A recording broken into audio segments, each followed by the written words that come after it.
In this video tutorial, I'm going to share to you on how you can fix Mfplat.dll missing on your Windows 11. So let's get started.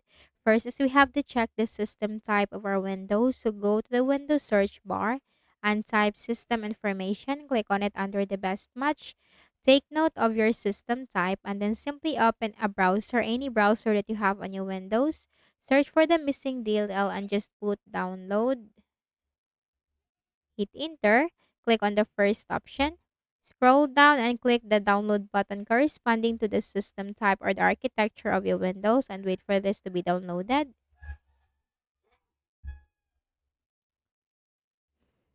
That will be downloaded from here. Click on the folder icon once done.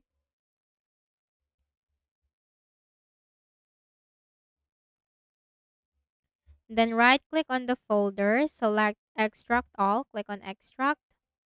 Copy the DLL file, right click, select copy. Then go to this PC on the left pane, double click on the Windows C drive, scroll down to the Windows folder, locate the System32 folder. Here it is. Right click and then select paste and click on replace the file in the destination. After doing so, close the windows, then right-click at the Start button, shut down or sign out, and restart. Next method, open a browser again. Search for Visual C++ Redistributable and hit Enter.